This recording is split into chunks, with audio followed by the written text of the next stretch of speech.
साथ ही साथ में जो किसानों को जो चुनौतियां आती है, क्योंकि मैं एक खुद किसान हूँ, किसान का बेटा हूँ, और मेरे को भी मेरे डॉक्यूमेंट कंप्लीट करने में 1 साल का समय लग गया, ये बताते हुए मेरे को बिल्कुल भी हिचक नहीं हो रही है। तो आप सब लोगों की भी बहुत सारी समस्याएं हैं, इन पे अपन इस प्रोजेक्ट के अंदर, इस स्लाइड के अंदर अपन चर्चा करेंगे, और इसके बाद में भी अपन सबका एक सेशन रहेगा जो आपको पहले से बताया गया है। साथियों, भेड़ एवं बकरी पालन व्यवसाय, जैसे कि सर ने बताया, ये कोई नया व्यवसाय नहीं है, हजारों वर्ष पहले से ये चलता आ रहा है। लगभग अपन सबकी पुरानी पीढ़ियां भेड़ एवं बकरी पालन का व्यवसाय ट्रेडिशनल तरीके से करती थी, यानी परंपरागत जो अपना देसी तरीका था उससे करती थी। आज का समय बदल गया है, धीरे धीरे पशुपालक और युवा उद्यमी हैं वो कॉमर्शियलाइजेशन की तरफ बढ़ रहे हैं, commercial goat and sheep farming की तरफ बढ़ रहे हैं। उसको और ज्यादा आगे बढ़ाने के लिए केंद्र सरकार ने, और आदरणीय ओपी चौधरी साहब आज यहाँ पे बैठे हैं जो इस स्कीम के मैं तो यूं कहूंगा कि पितामह हैं, इन्होंने किसानों को और ज्यादा फायदा देने के लिए commercialisation sheep and goat breeding के अंदर इंक्रीज करने के लिए, बढ़ाने के लिए इस स्कीम का निर्माण किया है। ये स्कीम मैं उम्मीद करता हूँ आप सभी पशुपालक एवं किसान भाइयों के लिए बहुत बहुत लाभदायक सिद्ध होगी। इस स्कीम का शुरुआत सन 2014-15 के अंदर की गई थी। उस समय केवल छोटी सी एक स्कीम शुरू की गई थी जिसमें 10 भेड़ एवं बकरियों के साथ में एक मेल और दूसरा 100 भेड़ एवं बकरियों के साथ में 5 मेल या फीमेल का प्रावधान 5 मेल का प्रावधान रखा गया था। पर उस समय सब्सिडी की मात्रा बहुत कम थी। फिर भी आप जैसे अनेकों किसानों ने, पशुपालक भाइयों ने इसके अंदर बहुत ज्यादा उत्सुकता दिखाई और उसका लाभ उठाया। उसी से प्रेरित होते हुए केंद्र सरकार ने उसके अंदर पिछले वर्ष 2021-22 के अंदर इस स्कीम को और बढ़ा भी किया है, और साथ ही साथ में इसमें सब्सिडी की मात्रा को 25% से बढ़ा करके 50% करने का काम किया है। इसके लिए मैं आदरणीय सर का बहुत बहुत आभारी हूँ सभी किसान भाइयों की तरफ। साथियों, ये स्कीम पूरे देश भर के अंदर लागू है, क्योंकि हमारे पास बहुत से ऐसे फोन आते हैं कि सर ये गुजरात में है क्या, महाराष्ट्र में है क्या। पूरे देश भर के अंदर, भारतवर्ष में ये स्कीम लागू है, कहीं किसी को कोई डाउट नहीं होना चाहिए। इस योजना के जो मुख्य उद्देश्य है, इसके अंदर जो भेड़ एवं बकरी पालन का जो साथी काम कर रहे हैं, उनके साथ साथ जो मुर्गी पालन पे काम कर रहे हैं, जो साथी पिग फार्मिंग पे काम कर रहे हैं, या जो साथी भेड़ बकरी या पिग फार्मिंग के अलावा जो फोडर प्रोडक्शन का काम कर रहे हैं, चारा उत्पादन का काम कर रहे हैं, या चारा उत्पादन की जो फसलें हैं उनके बीज उत्पादन का काम कर रहे हैं, इन सभी सेक्टर्स के लिए इस योजना के अंदर इसी तरह का, जैसे अपन भेड़ बकरी की बात कर रहे हैं, इसी तरह से अलग अलग प्रावधान रखे गए हैं। कोई जरूरी नहीं है आप सब लोग भेड़ बकरी पे काम करें, आप इसके अन्य जो तत्व हैं उन पे भी काम कर सकते हैं। और इसके साथ साथ में आज के समय में देश के अंदर बेरोजगारी की समस्या बढ़ती जा रही है, तो यंग जो जनरेशन है, युवा जो साथी हैं, उनके अंदर बेरोजगारी को कम करने के लिए, रोजगार के अवसर पैदा करने के लिए, सृजन करने के लिए इस स्कीम का बहुत बड़ा योगदान साबित होगा। साथियों, इस योजना के अंदर यदि अपन बेसिकली बात करते हैं तो इसको 3 भागों में मुख्यतः बांटा गया है। कुक्कुट एवं पशुधन से संबंधित, पशु आहार एवं चारा विकास से संबंधित, और साथ ही साथ में नवाचार और विस्तार से संबंधित। तो ये 3 इसके अंदर मुख्य योजनाएं हैं। और इसमें से यदि अपन आज का अपना जो मिशन है, खास करके भेड़ एवं बकरी पालक यहाँ पे 99% एकत्रित हुए हैं, तो अपन इस स्कीम के बारे में आगे विस्तार से चर्चा करेंगे। भेड़ एवं बकरी पालन की जो स्कीम है, इसका जो मुख्य उद्देश्य है, यानी भेड़ एवं बकरी पालन के क्षेत्र के अंदर उद्यमिता के नए आयाम स्थापित करना और व्यापार मॉडल स्थापित करना। जैसे मैंने पहले बताया कि बहुत से पशुपालक या हमारे दादा परदादा सब लोग ट्रेडिशनल तरीके से ये काम करते थे, उसको कॉमर्शियलाइजेशन की तरफ बढ़ाना और एक मॉडल फार्म स्थापित करना अपने क्षेत्र के अंदर, यही गवर्नमेंट का उद्देश्य है। साथ ही साथ में असंगठित जो क्षेत्र है इस फील्ड के अंदर, उसको संगठित करना, एक ऑर्गेनाइजेशन का रूप देना। ऐसे भेड़ एवं बकरी पालक जो 20-30 की संख्या में एक गांव में या एक क्षेत्र में, उनको सबको संगठित करके एक मार्केट तैयार करना, ये भी सरकार का इस स्कीम के अंदर उद्देश्य है। और ये तभी पूरा होगा जब आप और हम सब साथ में मिलकर के चलेंगे। इसके साथ ही साथ में वैज्ञानिक भेड़ एवं बकरी पालन को बढ़ावा देना और स्टॉल फीडिंग, यानी भेड़ एवं बकरियों को भी गाय भैंसों की तरह एक फार्म में रख करके पालना, ये सरकार के मुख्य उद्देश्य हैं। और मैं समझता हूं कि लगभग अपन में से लगभग 50% ऐसे साथी हैं जो इन सभी उद्देश्यों पे काम कर रहे हैं। पर अपने को इस स्कीम से कैसे जुड़ना है, इसके बारे में अपन आगे डिटेल से चर्चा करेंगे। साथियों, इस जो भेड़ एवं बकरी पालन की स्कीम है, जैसे मैंने बताया कि दिसंबर 2022 के अंदर इस स्कीम में कुछ चेंजेस किए गए। उससे पहले केवल 500 भेड़ या बकरियों पे ये स्कीम लागू थी। उसके बाद में इसको 5 अलग अलग भागों में यानी टुकड़ों में बांट दिया, क्योंकि बहुत से ऐसे पशुपालक हैं जो बड़ा काम नहीं कर सकते, जिनको छोटा काम से अपना काम शुरुआत करना है। तो इसमें सबसे छोटी जो इकाई है 100 भेड़ एवं बकरियों के साथ में, फीमेल के साथ में 5 मेल रख करके यदि कोई किसान साथी अपना कार्य शुरू करता है तो उसके लिए केंद्र सरकार ने 10 लाख रुपए की कैपिटल सब्सिडी देना इसके अंदर निश्चित किया है, जिसमें या तो मैक्सिमम 50% सब्सिडी या 10 लाख रुपए। जैसे आपका 20 लाख का प्रोजेक्ट बनता है तो उसमें आपको 10 लाख रुपए कैपिटल सब्सिडी गवर्नमेंट की तरफ से 2 समान किस्तों के अंदर दी जाएगी, जिनके बारे में भी अपन आगे चर्चा करेंगे। दूसरा, यदि कोई थोड़ा सा बड़ा काम करना चाहता है तो उसमें 200 फीमेल और 10 मेल का यूनिट है, जिसके अंदर 20 लाख रुपए सब्सिडी है। फिर कोई और बड़ा काम करना चाहता है तो 300 फीमेल प्लस 15 मेल के साथ में 30 लाख रुपए की सब्सिडी की योजना सरकार ने रखी है। 400 फीमेल और 20 मेल के साथ में सरकार ने 40 लाख रुपए तक का जो सब्सिडी है, कैपिटल सब्सिडी, वो रखने का प्रावधान रखा है। और सबसे बड़ा सेटअप यदि कोई लगाता है, 500 भेड़ एवं बकरियों का सेटअप कोई लगाता है, जिसमें 500 प्लस 25 यानी 25 आपको मेल रखने हैं, उसके लिए सरकार ने 50 लाख रुपए तक की सब्सिडी आप सभी किसान भाइयों के लिए इसके अंदर रखी है। इसमें कुछ एक छोटी छोटी जो किसानों के लिए जो जरूरतमंद चीजें हैं उनके बारे में मैं यदि साथ में चर्चा करूं, इसमें जैसे कैपिटल सब्सिडी के अलावा, जैसे ये 50 लाख, 10 लाख, 20 लाख जो सब्सिडी है, इसके अलावा जो पैसा लगेगा वो या तो किसान खुद लगा सकता है, या खुद के पास में नहीं है तो किसी भी वित्तीय संस्था से या बैंक से लोन लेकर के इस प्रोजेक्ट को शुरू कर सकते हैं। दोनों ऑप्शन है, कोई जरूरी नहीं है आप सब साथी लोन ले। यदि आप खुद सामर्थ्यवान हो तो आप पैसा खुद लगा सकते हैं, आधा सरकार आपको सब्सिडी के रूप में दे रही है। और यदि आपके पास में पूंजी की कमी है तो आप बैंक के माध्यम से या किसी भी वित्तीय संस्था के माध्यम से आप सहायता ले सकते हैं। पर इसमें भी अपने को 10% पैसा कम से कम लगाना होता है। जैसे कोई पशुपालक भाई 100 भेड़ एवं बकरियों पे काम करता है, 20 लाख रुपए का उसका टोटल प्रोजेक्ट बनता है, तो उस किसान को 2 लाख रुपए कम से कम खुद लगाने होंगे, 10 लाख रुपए सब्सिडी अपने को मिलेगी और 8 लाख रुपए अपन बैंक से लोन ले सकते हैं यदि अपने को जरूरत है तो। यदि नहीं है तो 10 लाख अपन लगाए और 10 लाख अपने को सरकार देने के लिए तैयार है। ऐसे ही बड़ा जो यूनिट है उसके अंदर भी सेम इसी तरह से इसके अंदर है। फिर इस जो ये प्रोजेक्ट है इसमें सब्सिडी मिलती है। पहले सरकार ने केवल बैक एंडेड सब्सिडी का प्रावधान रखा था कि यानी किसान सब कुछ कर ले बैंक और खुद के माध्यम से, उसके बाद में उसके खाते में सब्सिडी आएगी। पर उसमें भी संशोधन करते हुए माननीय महोदय ने इसमें संशोधन करवा करके अभी मार्च या अप्रैल के महीने में इसमें इन फ्रंट सब्सिडी यानी आधी सब्सिडी पहले किसान के खाते में आए और आधी सब्सिडी बाद में किसान के खाते में आए। इस तरह का प्रावधान भी सबने इस स्कीम के अंदर करवाया है।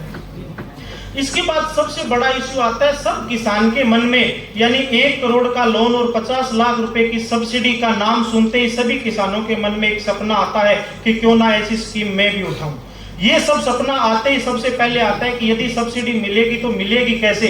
ये सबसे मेन इंपॉर्टेंट चीज है, क्योंकि बहुत से ऐसे पशुपालक भी मैंने देखे हैं जिनकी फाइल जयपुर से पास होकर के बैंक में आ गई, बैंक ने लोन दे दिया, उसी से खुश हो जाते हैं कि हमें लोन मिल गया। वो पूर्ण विधि अभी तक नहीं है, उसके अलावा भी बहुत सारी स्टेप भी बाकी होते हैं। तो इसीलिए ये सबसे महत्वपूर्ण है कि सब्सिडी कैसे मिलेगी अपने को। सब्सिडी जैसे कि मैंने बताया 2 किस्तों के अंदर आती है।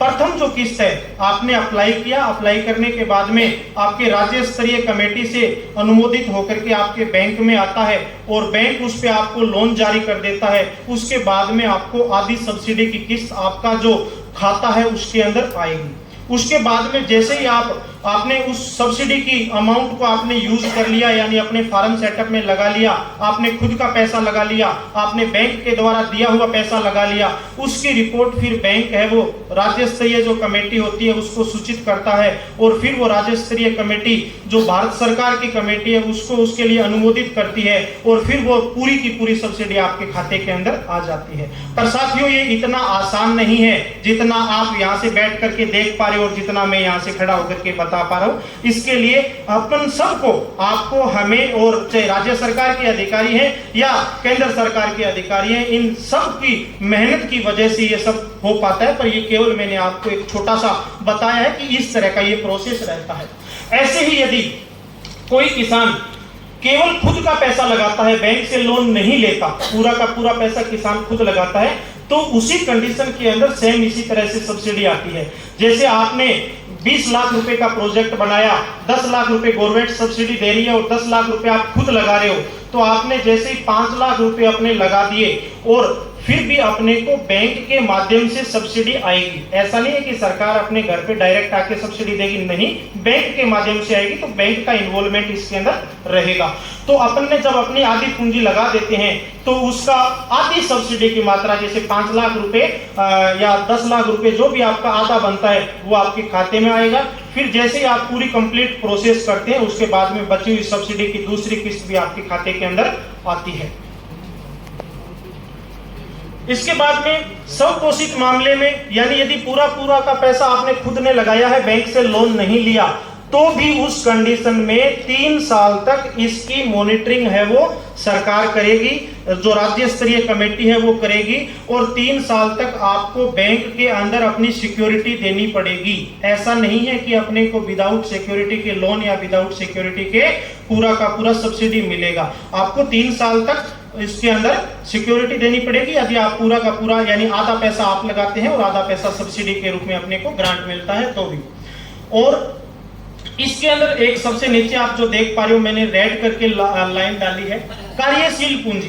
कार्यशील पूंजी जिसे वर्किंग कैपिटल कहते हैं, इसका मतलब चारा, इसका मतलब दाना, इसका मतलब लेबर, आपका लाइट का बिल, आपका पानी का बिल, आपने जमीन खरीदी है, आपने ट्रैक्टर खरीदा है, आपने जमीन किराए पे ली है, उस पे सरकार सब्सिडी नहीं देती। ये आपको पहले ही क्लियर कर लेना होता है। ये सब आपको पर्सनल या बैंक के माध्यम से करना होता है, इस पे कोई सब्सिडी आपको नहीं मिलेगी। सब्सिडी आपको केवल फिक्स कैपिटल पे, जैसे आप बकरी खरीदते हैं, आप भेड़ खरीदते हैं, आप ब्रीडर खरीदते हैं, आप चारा कटिंग के लिए मशीन खरीदते हैं, आप शेड बनाते हैं, उन सब के लिए आपको सरकार है वो इस योजना के अंदर सब्सिडी देती है। यानी फिक्स कैपिटल पे सब्सिडी रहती है, जबकि वर्किंग कैपिटल पे सब्सिडी नहीं रहती।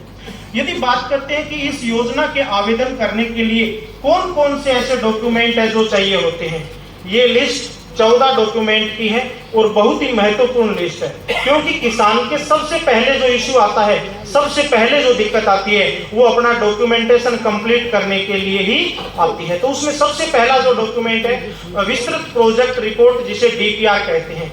इस डीपीआर के अंदर आपको अपना पूरा का पूरा फॉर्मेट शो करना होता है कि मैं कितने भेड़े एवं बकरी पालन का कार्य करूंगा, किस लोकेशन पे मैं करूंगा, क्या मेरा फंडिंग का सोर्स होगा, मैं किस बैंक से लोन लेऊंगा या मैं पूरा का पूरा पैसा खुद लगाऊंगा। ये सारी की सारी चीजें, यानी अपना पूरा का पूरा जो कैलकुलेशन होता है वो इस प्रोजेक्ट रिपोर्ट के अंदर आता है। तो सबसे पहले सुनिश्चित कर लेना चाहिए कि अपने को प्रोजेक्ट रिपोर्ट इस योजना के अंदर तैयार करवानी होती है। ये सब डॉक्यूमेंट ऑनलाइन अप्लाई होते हैं, वो मैं आपको आगे बताऊंगा।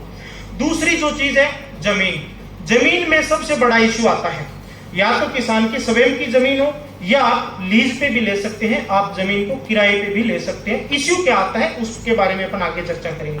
फिर प्रोजेक्ट के लोकेशन, जिसे मैंने आगे आपको लिखा है, बहुत सारे अभी भी राजस्थान के अंदर कम से कम 1000 साथियों ने अप्लाई कर रखा होगा। जब हम लोकेशन के लिए बोलते हैं या जब पशुपालन विभाग लोकेशन के लिए बोलता है तो किसान सीधे अपने मोबाइल के कैमरे से फोटो खींचता है और उस पर लगा देता है, वो सही नहीं है। आप सब लोगों के पास में एक क्वेरी भी आई होगी, आगे लिखा है जीपीएस कैमरा मैप लोकेशन, यानी उसमें आपके वहां की फार्म की लोकेशन, जिसे लॉन्गिट्यूड और लैटिट्यूड लोकेशन बोलते हैं, वो लोकेशन आनी चाहिए। तो आपको सीधे फोन से फोटो नहीं खींचनी है, जीपीएस मैप का जो कैमरा है उससे फोटो खींच के उसमें आपको अपलोड करनी है। सबसे इंपॉर्टेंट ये चीज है, और 99% जो किसान आवेदन करते हैं उसमें ये चीज गलत करते हैं।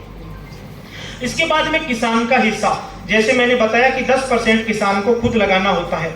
जैसे 20 लाख का प्रोजेक्ट है, 2 लाख यदि कोई किसान खुद लगाता है तो वो 2 लाख आपको दिखाना होगा कि या तो मेरे पास 2 लाख रुपए ये बैंक के अंदर ये बजट है, उसकी आपको जो करंट का स्टेटमेंट निकाल करके लगाना होता है। यदि आपके पास में बैंक अकाउंट में 2 लाख रुपए नहीं है, फिर भी सरकार ने उसमें एक प्रावधान किया है, आप एक एफिडेविट बना सकते हैं और उस पर लिख सकते हैं कि ये 2 लाख या 5 लाख रुपए मैं मेरी खुद की खेती या पशुपालन की कमाई से, या मैं मेरे गार्जियन से, या मैं मेरे रिश्तेदार से बिना ब्याज के लेऊंगा और मैं इसके अंदर लगाऊंगा। ये आपको डॉक्यूमेंट इसके अंदर अपलोड करना होता है, जो यानी किसान का जो इसके अंदर अमाउंट होता है। इसमें भी बहुत ज्यादा दिक्कत आती है, कोई भी पशुपालक ऐसा नहीं करता, जिसकी वजह से फिर आपकी फाइल है वो जयपुर से दोबारा आपके पास में आ जाती है।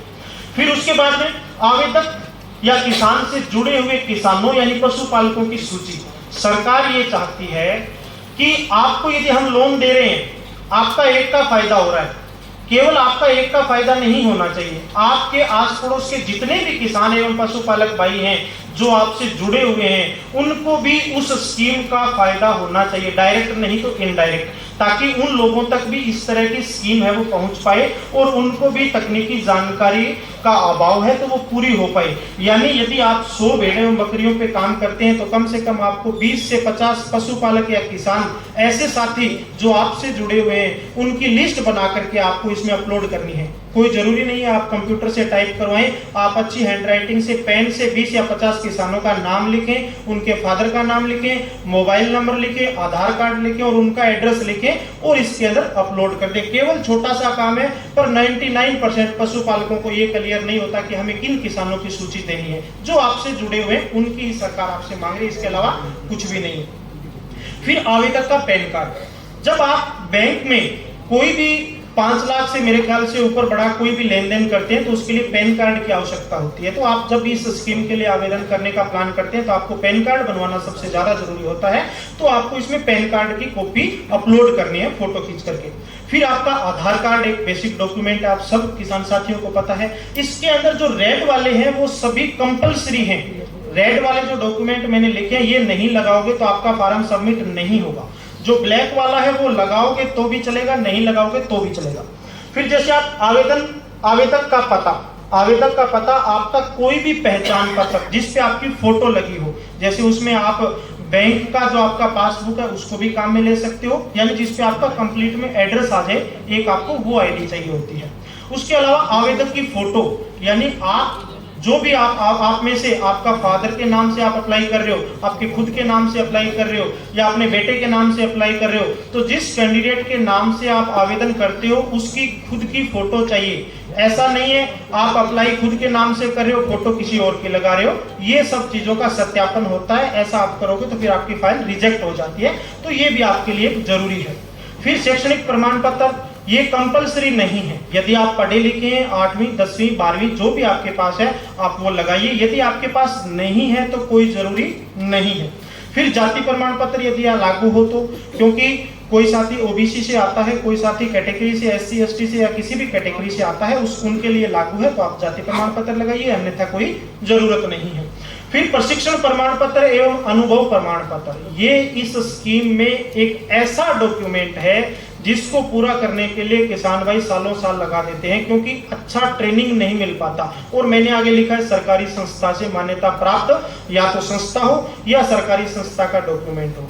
बहुत सारे ऐसे साथी हैं जो गवर्नमेंट अप्रूव्ड सेंटर नहीं होते या गवर्नमेंट संस्था का सर्टिफिकेट नहीं होता, जिसकी वजह से आवेदन के समय एक बार जैसे तैसे करके आवेदन कर देते हैं, फिर उसकी समस्या उसकी वजह से भी आपको इश्यू आता है। तो आप सिक्योर करिए कि प्रत्येक जिले के अंदर कृषि विज्ञान केंद्र हैं। राजस्थान के अंदर 5 कृषि विश्वविद्यालय हैं, 2 पशु चिकित्सा विश्वविद्यालय, दूसरा अभी जयपुर के अंदर जोबनेर में खुलने वाला है, खुल गया है। इस CSWRI संस्थान है, CIRG संस्थान है, सब तरह के संस्थान है वो भेड़ एवं बकरी पालन का प्रशिक्षण करवाते हैं। इन आप संस्थान से आवेदन प्रशिक्षण प्राप्त करके और आवेदन के अंदर यदि आपका सर्टिफिकेट लगाते हो तो उसे कोई भी चैलेंज नहीं कर सकता। फिर बैंक का कैंसल चेक, जिस कैंडिडेट के नाम से आप अप्लाई कर रहे हो, जैसे आप खुद के नाम से अप्लाई कर रहे हो तो आपके खुद के नाम का बैंक का चेक चाहिए और उस पे 2 लाइन कट करके उस पे कैंसिल लिख करके और आपके साइन करके आपको अपलोड करना होता है। बहुत से ऐसे पशुपालक हैं जो चेक का नाम सुनते ही सीधे खाली ब्लैंक चेक की फोटो खींचते हैं और अपलोड कर देते हैं। ये सही नहीं है, आपको उसको कैंसिल करना है, उसके बाद अपलोड करना है। इसके बाद में पिछले 6 महीने की आपकी बैंक स्टेटमेंट, यानी आपका पिछले 6 महीने में बैंक के साथ में कैसा लेन देन रहा है, कितना लेन देन रहा है, उसकी पूरा का पूरा 6 महीने का बैंक स्टेटमेंट आप बैंक के अधिकारी को जाकर के बोलेंगे, आपका बैंक का स्टेटमेंट निकालेगा और उसको आपको अपलोड करना है। तो ये जो रेड कलर के अंदर जो डॉक्यूमेंट है ये सब कंपलसरी डॉक्यूमेंट है और जो ब्लैक कलर के अंदर आपको जो चीजें दिखाई गई है वो जरूरी नहीं है, आप लगाते हैं तो ज्यादा अच्छा है। तो ये डॉक्यूमेंट की 14 डॉक्यूमेंट की लिस्ट है। सभी किसान भाई इस डॉक्यूमेंट लिस्ट के अंदर पछड़ जाते हैं, पीछे रह जाते हैं। तो मैं आप सबको दोबारा से एक बार, इसीलिए मैंने इस पे ज्यादा फोकस किया है कि इसको किसान साथी है वो पूरा कर सके। इसके बाद सबसे बड़ा इशू आता है, बहुत से ऐसे किसान होते हैं कि साहब मेरे पास में भेड़, एक भेड़ भी नहीं है, मैं इसके लिए आवेदन कर सकता हूं क्या? या कई ऐसे संस्थाएं भी होती है कि हम भी आवेदन कर सकते हैं। तो क्लियर कट इसमें गवर्नमेंट की गाइडलाइन में लिखा है कि कोई भी किसान इसमें आवेदन कर सकता है, व्यक्तिगत रूप से भी कर सकता है। आप स्वयं सहायता समूह बना करके भी 20-50 लोग मिलकर के एक ग्रुप बना करके भी आप उसमें आवेदन कर सकते हैं। आप किसान उत्पादन संगठन बना करके भी इसके लिए आवेदन कर सकते हैं, या कोई भी एफपीओ किसी भी फील्ड के अंदर काम कर रहा है तो भी वो इसके अंदर आवेदन कर सकता है। इसके बाद में सामूहिक रूप से आप 2-5 किसान मिलकर के, 10 किसान मिलकर के आप आवेदन कर सकते हैं। और जो सैंक्शन एक्ट के तहत जो कंपनियां हैं वो भी इस स्कीम के लिए आवेदन कर सकती है। तो सभी तरह के लोग, किसी भी तरह का अपने को कंफ्यूजन नहीं होना चाहिए कि क्या हम आवेदन कर सकते हैं या नहीं। बिल्कुल क्लियर कट गवर्नमेंट की ये गाइडलाइन है। अब जो सबसे बड़ा स्टेप है किसानों के लिए, पशुपालकों के लिए, ये जो हमने छोटे छोटे 6 पॉइंट जो लिखे हैं ये सबसे बड़ा स्टेप है। मैं बोल करके बताऊं तो ये 2 मिनट में खत्म हो सकता है, और आप फोन में फोटो लेते हैं तो ये 2 सेकंड में खत्म हो सकता है। पर यदि इसी चीज को धरातल पे उतारें तो मैंने साहब ऐसे ऐसे भी राजस्थान के किसान देखे हैं जिन्होंने 2021 में आवेदन किया था, उनका आज तक भी कंप्लीट नहीं हुआ। तो मैं इस स्लाइड के माध्यम से सर से भी निवेदन करना चाहूंगा कि सर ये स्कीम गवर्नमेंट ने बहुत अच्छी स्कीम बनाई है, बहुत अच्छा इस स्कीम से किसानों को फायदा हो सकता है और हो भी रहा है। पर जितना आज तक होना चाहिए था उसमें कहीं ना कहीं हम लोग पीछे हैं, उसमें अपन किसानों की भी अनभिज्ञता है और कुछ न कुछ, क्योंकि नई स्कीम थी, जो भी अधिकारी थे उनको भी शुरुआत में थोड़ी सी दिक्कतें आई थी, पर अभी सभी राज्यों के अंदर प्रोग्रेस है वो धीरे धीरे बढ़ रही है। तो ये चीज सबसे इंपॉर्टेंट है। किसान को आवेदन कहाँ करना है, किसान को अप्लाई कहाँ करना है, कहीं जाने की जरूरत नहीं है। आप ऑनलाइन अपने घर बैठे, आप थोड़े से पढ़े लिखे अपने मोबाइल से भी आवेदन इसके लिए कर सकते हैं। इसके लिए नेशनल लाइव स्टॉक मिशन की वेबसाइट पे आप जाएंगे, वहां पे ऑनलाइन आवेदन के लिए एक कॉलम आता है, वहां से, या एक ऑफिशियल वेबसाइट nlm.udyamimitra.in, इस पे जाकर के भी आप इसके फॉर्म को खोल करके ऑनलाइन आवेदन कर सकते हैं। आपने जैसे ही आवेदन किया, आपके आवेदन करने के बाद में आपकी पूरी की पूरी फाइल आपके संबंधित राज्य का जो पशुपालन विभाग का ऑफिस है, जो आपके, जैसे राजस्थान का मैं बात करूं तो जयपुर, वहां आपकी फाइल ऑटोमेटिक चली जाएगी, कहीं किसी को ले जाने की जरूरत नहीं है। पूरा का पूरा प्रोसेस ऑनलाइन है। ऑनलाइन यानी राज्य की जो स्टेट इंप्लीमेंटेशन जो एजेंसी होती है वो आपकी फाइल को देखती है, आपकी फाइल को जांचती है, आपने जो डॉक्यूमेंट लगाए हैं उनके आधार पे। यदि आपके उस डॉक्यूमेंट में कोई कमी है तो आपको दोबारा से ऑनलाइन एसआई है वो आपको इन्फॉर्म करती है। बाकायदा आपके मोबाइल फोन पे भी टेक्स्ट मैसेज आता है कि आपकी इस प्रोसेस पे आपका फाइल रुक गई है या आपको ये इश्यू आया है। तो जो भी यदि किसी के डॉक्यूमेंट का कोई कमी है तो आप इसमें दोबारा से जाकर के अपलोड करेंगे, ऐसा ही आपका दोबारा से क्लियर कर पाएगी।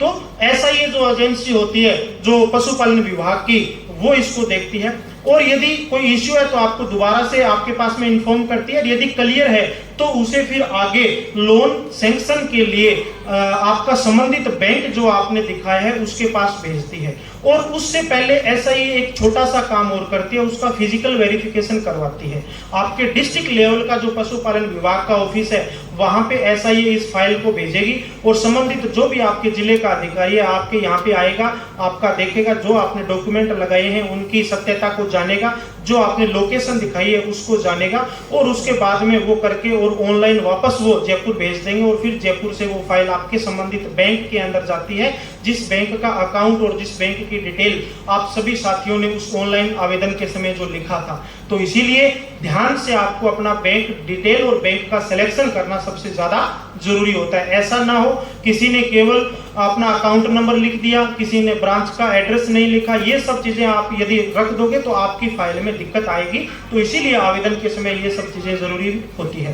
तो बैंक के पास में जाएगी, बैंक फिर क्या करेगा, बैंक भी अपने लेवल पे उसका वेरिफिकेशन करने के बाद और उसकी यदि आप सब चीजों के अंदर एलिजिबल हो तो बैंक उसके लिए सैंक्शन लेटर जारी करता है, और सैंक्शन लेटर जारी करने के बाद में ऑनलाइन जो आगे की एक जो स्टेट लेवल की एग्जीक्यूटिव कमेटी है उसके पास में उस फाइल को भेजता है। फिर स्टेट लेवल की जो एग्जीक्यूटिव कमेटी है वो उसको दोबारा से देख करके और आगे रिकमेंड करती है सब्सिडी अप्रूव करने के लिए, जो केंद्र सरकार की जो दिल्ली के अंदर जो संस्था बनी हुई है वहां पे उस जगह पे जो एग्जीक्यूटिव कमेटी है वो भेजती है, और फिर वहां से आपकी सब्सिडी है वो जारी होती है। सब्सिडी जारी होने के बाद में आपके खाते के अंदर सब्सिडी आती है, और फिर आपका पूरा का पूरा प्रोसेस है वो कंप्लीट हो पाता है। तो इसीलिए मैं कहता हूं जब तक आपके खाते में दूसरी सब्सिडी की किस्त पूरी ना आ जाए तब तक आप ये मत समझना कि हम इस प्रोजेक्ट के अंदर सफल हो गए हैं या हमारा ये प्रोजेक्ट कंप्लीट हो गया है। इसके बाद यदि अपन बात करते हैं जगह की, क्योंकि सबसे बड़ा इश्यू ये आता है कि हम 500 बकरियों पे काम करें तो हमें जगह कितनी चाहिए होती है।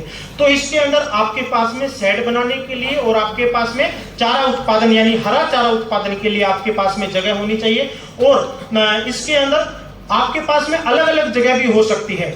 कई साथियों की ऐसी शिकायतें आती है या फोन आते हैं कि सर हमारे पास में फोडर प्रोडक्शन के लिए तो हमारा खेत दूर है और हम फार्म गांव में लगाना चाहते हैं, तो आप ऐसा भी कर सकते हो, कोई जरूरी नहीं है दोनों चीजें एक साथ हो, दोनों अलग अलग हो सकती है। बात करें पहला जो इकाई है 100+5 के लिए, तो इसके अंदर 1100 स्क्वायर फीट स्थान आपको शेड बनाने के लिए आवश्यक होता है। केवल शेड, बाहर खुली जगह जो आप रखेंगे वो अलग है। केवल शेड बनाने के लिए 1800 स्क्वायर फीट, जिसके अंदर 1100 स्क्वायर फीट 100+5 एडल्ट एनिमल के लिए और 700 स्क्वायर फीट उसके बच्चों के लिए, या बाई चांस आपकी कोई बकरी बीमार हो जाती है, कोई आप 10 पशु बाहर से खरीद करके लेके आते हैं तो उनके लिए एक आप अलग से जगह बनाते हैं, तो टोटल ये 1800 स्क्वायर फीट जगह होती है। इसमें चारे के लिए आपको 1 एकड़ स्थान की आवश्यकता होती है, जो आपका थोड़ा दूर भी हो सकता है। ऐसे ही बड़ी यूनिट में बात करें तो आपको 9000 स्क्वायर फीट स्थान की आवश्यकता होती है, और फोडर प्रोडक्शन के लिए यदि अपन बात करते हैं तो 5 एकड़ जमीन की आवश्यकता होती है। मोटा मोटी यदि मैं एक बकरी या एक भेड़ पे बात करूं तो एक भेड़ को 11 स्क्वायर फीट स्थान की, एक बकरी को 11 फीट स्क्वायर स्थान की, और एक उसके बच्चे को 7 स्क्वायर फीट स्थान की जगह होती है। तभी जाकर के 100+5 यानी 105 का 1800 स्क्वायर फीट और नीचे 525 का 9000 स्क्वायर फीट स्थान है वो बन पाता है। ये आप फोटो लेकर के और इसमें और ज्यादा आगे गहनता से जानकारी प्राप्त कर सकते हैं। सबसे बड़ी बात आती है कि बैंक का चुनाव कैसे करें। आज के समय में जो एसबीआई और एसबीआई की तरह तमाम जो बैंक जो राज्य और केंद्र सरकार के द्वारा जो बैंक चलाए गए जा रहे हैं वो सभी बैंक इसके लिए आपको लोन दे सकते हैं, जिसमें क्षेत्रीय ग्रामीण बैंक, सहकारी बैंक, नाबार्ड के द्वारा जो बैंक चलाए जा रहे हैं, या राज्य सहकारी कृषि और ग्रामीण बैंक, सभी तरह के बैंक इसके अंदर आपको लोन है वो दे सकते हैं। इसके आवेदन की प्रक्रिया के लिए मैंने आपको पहले भी बता दिया कि नेशनल लाइवस्टॉक मिशन स्कीम की वेबसाइट पे आप जाकर के या nlm.udyamimitra.in की वेबसाइट पे जाकर के आप ऑनलाइन आवेदन कर सकते हैं। सबसे बड़ा इशू आता है चुनौतियां, जो मेरे टाइटल के अंदर भी लिखा गया था कि चैलेंजेस, और इसके बारे में मैं पहले भी बताया कि ये सब चीजें इतनी आसान नहीं है। तो चुनौतियां जो आती है इसमें 4 तरह की मुख्य चुनौतियां आती है। सबसे पहला है किसान के डॉक्यूमेंटेशन से संबंधित। किसान अपने कागज, खुद के कागज ही किसान पूरे नहीं कर पाता, वो अपने को खुद को देखना है, अपने डॉक्यूमेंटेशन कंप्लीट होना चाहिए। इसमें क्या क्या आएगा वो भी मैं आगे बताऊंगा। एसआईए से विलंब, यानी जो भी राज्य स्तरीय कमेटी होती है वहां से भी बहुत ज्यादा देरी होती है, इस पे भी साथ में चर्चा करेंगे। बैंक से संबंधित भी और सब्सिडी से संबंधित भी। तो एक छोटा सा केवल 2 मिनट का समय में और आपका लेना चाहूंगा।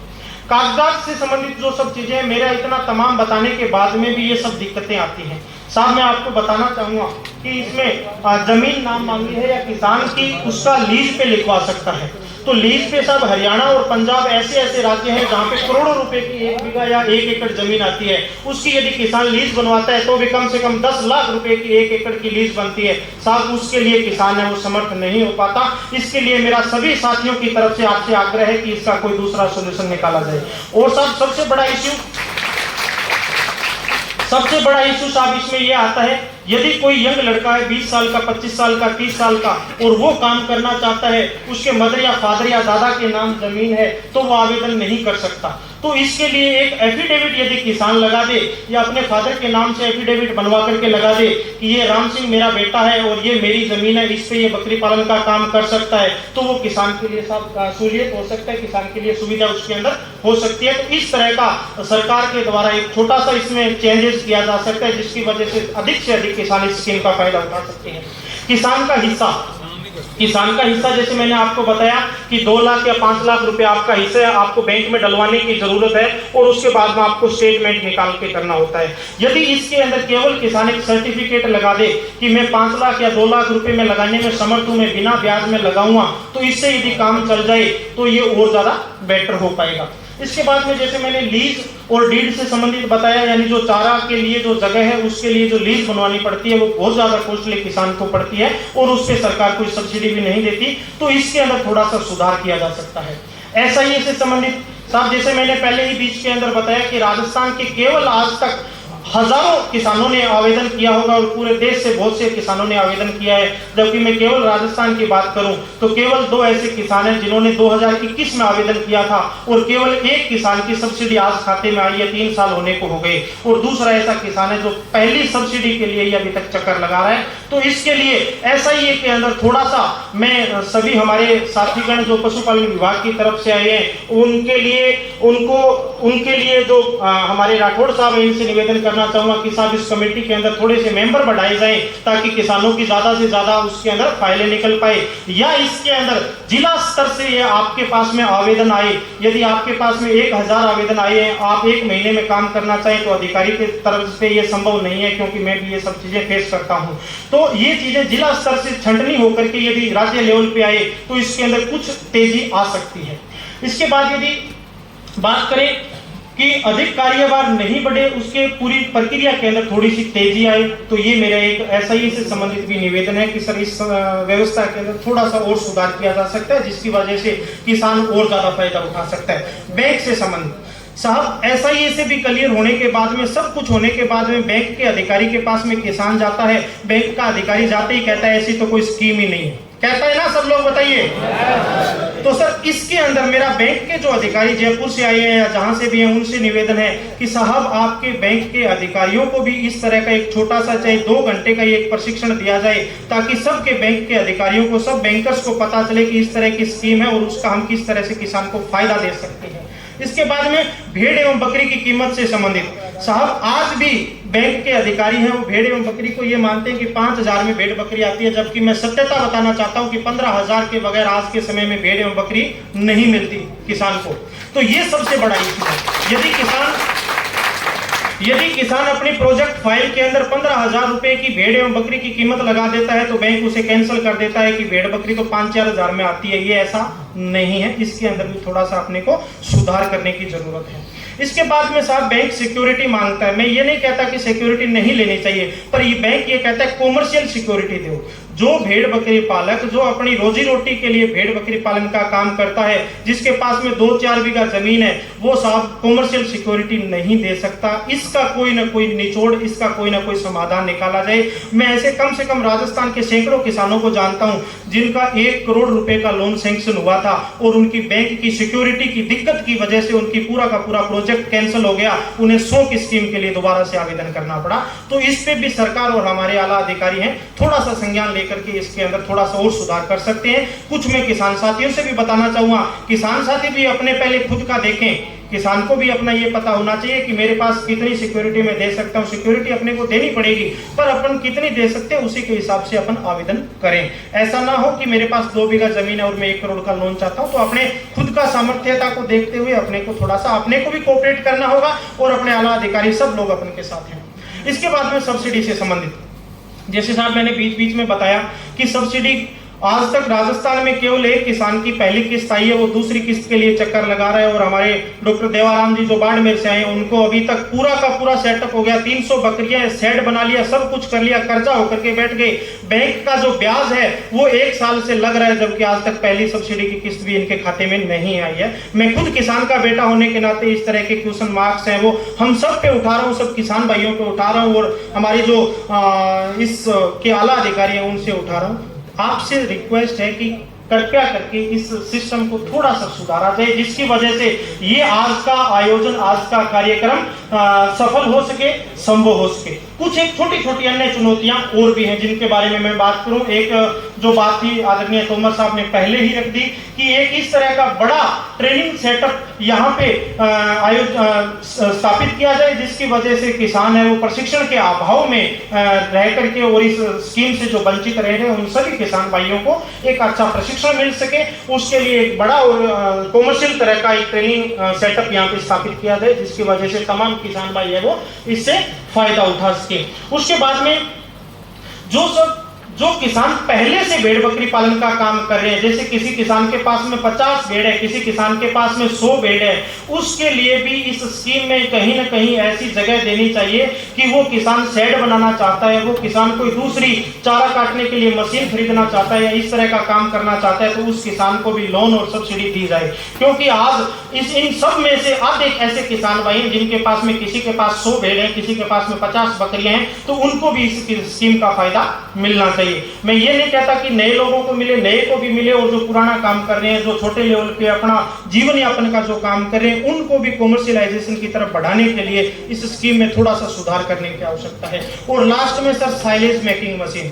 महाराष्ट्र से हमारे पास में बहुत ज्यादा शिकायत आती है, राजस्थान के हमारे अधिकारी इस वजह से इस फाइल को नहीं रोक रहे, पर साहब महाराष्ट्र में ऐसी शिकायतें आती है कि साहब हमने अप्लाई किया और साइलेज मेकिंग की मशीन हमें कंपलसरी कह रही है कि जब आप साइलेज मेकिंग मशीन खरीदोगे उसका कोटेशन लगाओगे तभी ये संभव हो पाएगा। जबकि भेड़ एवं बकरी पालन के अंदर यदि ओपन ग्रेजिंग भी है या स्टॉल फीडिंग भी करते हैं तो उसके अंदर लार्ज रूमिनेंट्स की तरह, गाय भैंसों की तरह साइलेज की ज्यादा जरूरत नहीं होती। किसान यदि थोड़ा बहुत हरा चारा है तो भी उससे अपना काम है वो भेड़ बकरियों का चला सकता है। तो इसके अंदर कुछ राज्यों के अंदर जो साइलेज मेकिंग मशीन की से संबंधित जो इश्यूज आ रहे हैं उसके अंदर भी साहब थोड़ा सा मैं आपसे रिक्वेस्ट करूंगा कि इसके अंदर सुधार करने की जरूरत है। आप सभी साथियों का, इस संस्थान का और हमारे ओसवी निदेशक साहब का और डॉक्टर ओपी चौधरी सर जो इस स्कीम के पिता में हैं, इनका, बाहर से पधारे हुए सभी मीडिया कर्मी साथियों का और तमाम देश के दूर दराज क्षेत्रों से मेरे प्यारे किसान भाइयों का मैं बहुत बहुत धन्यवाद ज्ञापित करता हूं कि आपने मेरे को इस स्थान पे बोलने का मौका दिया। जय जवान, जय किसान, जय विज्ञान।